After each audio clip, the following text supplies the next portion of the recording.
Hello, and welcome to my channel. I'm Sheenagh Lee, Healing Montana Nana, and this is the 5th week to the Magical Christmas Collaboration hosted by Danielle, who is Pink Zebra the Unicorn Crafter. I have listed all the other participants in the description box below. Please stop by and take a look at what they have created for this week. My project this week is a Christmas tree ornament made from clothespins. I used large clothespins and a medium-sized clothespin. To make this, you take the clothespin apart and glue the back sides together. I had received one of these ornaments earlier this year in a swap, and I decided to take it from a plain, unfinished clothespin and jazz it up a bit. Now I alternated which end I glued to the center so that it varied. I did the same thing with the medium clothespins. Then I took gesso and covered all sides and even the center of each clothespin. I did do 2 layers of gesso to try and even out the roughness of the wood. I cut in and out on this video as I'm not going to ask you to watch as I gesso and paint both parts of this ornament. This process would have taken a lot less time if I would have had a quality paintbrush instead of this very inexpensive one that I had picked up at Hobby Lobby. I did cover all parts of the ornament and then let it dry. Once that was dry, I added a coat of this robin's egg blue acrylic paint.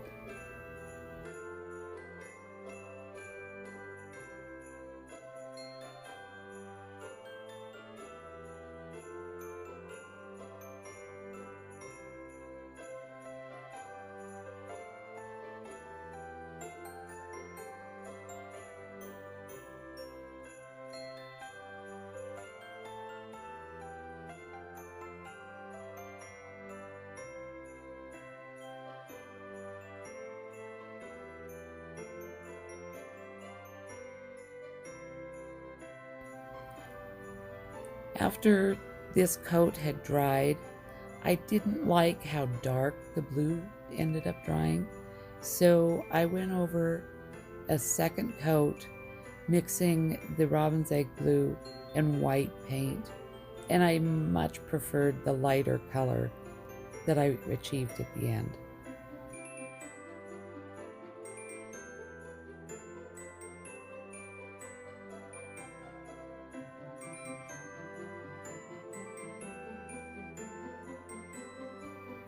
The final dry ornament ended up being about the same color as the wet robin's egg blue. Then I did a brush on all the tips using the Liquitex Heavy Body Silver paint.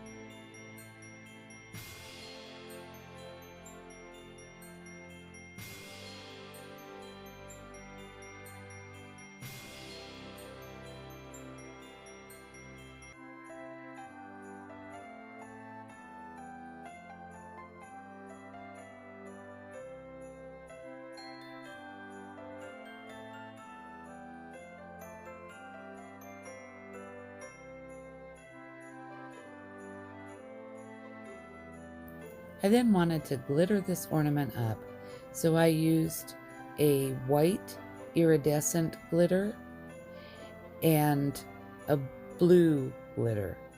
Mixed the two together and put it in this shaker bottle, which didn't work out well.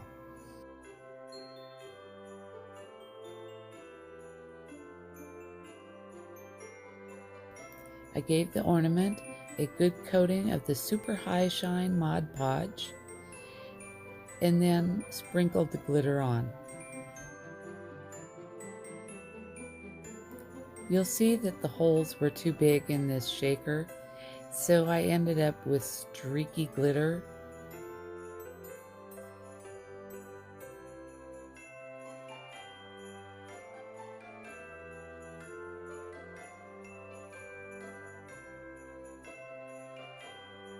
Once I turned the ornaments over and sprayed the back side, I used the original glitter containers, covering most of the holes in the shaker, and so I got a very fine disbursement of the glitter.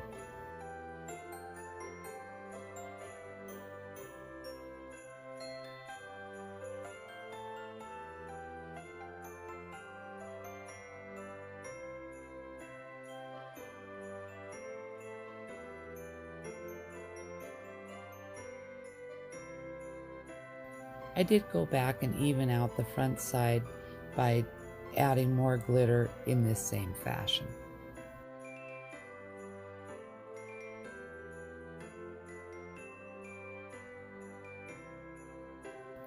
Once these had a chance to dry, I did apply another coat of the Super High Shine Mod Podge so that the ornament would not have glitter fall out. At this point, these aren't completely dry, but I was going to be attaching them one to the other, so I did not care that the Mod Podge was still tacky. And you will notice there is some glitter fallout at this point. Now I'm deciding which will be the front side of my ornament, and I applied Fabri-Tac to the center of the larger one and placed the smaller one on top.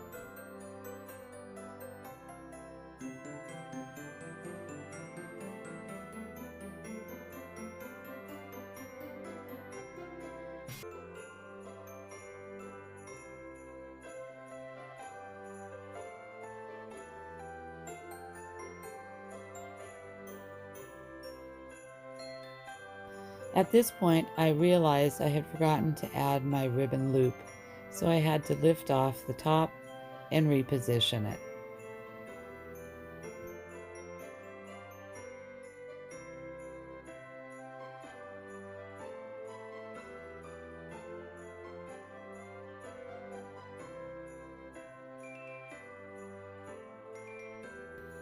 And now it was time to just let it sit and dry so that I could come back and embellish it.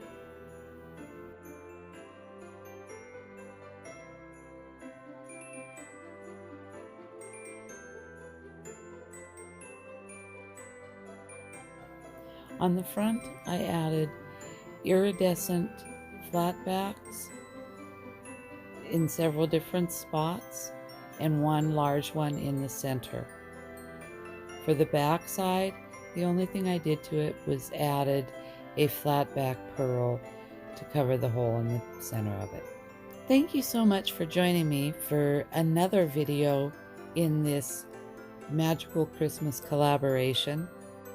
And don't forget to visit all the other participants that I have listed in the description box below. Once again, I thank you for taking the time to spend with me today. Please like and subscribe and even share. I hope you had a wonderful Thanksgiving, and I will see you next week for the final week of this collaboration. You have a great day.